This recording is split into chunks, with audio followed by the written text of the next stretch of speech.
السلام عليكم ورحمة الله متابعي الكرام.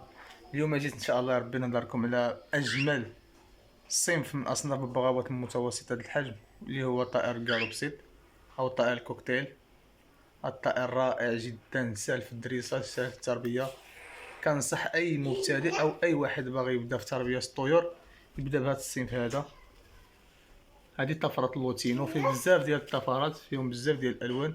حق هذيك أنا بالنسبة لي هذه من أجمل الطفرات. شوف اللهم بارك الجمال. اي واحد باغي يقتني حيوان اليف وكيخاف يعني مثلا قطط مشكل الحساسيه وكذلك الكلاب، كنصحو بهذا الصنف من اصناف البغاوات. الثمن ديالو رخيص بزاف، يعني تقدر تجيب من ابتداء من 200 درهم. النظام الغذائي ديالو رخيص ومتوفر، كياكل الحبوب، يعني الحبوب الغذاء الرئيسي ديالو هو الحبوب.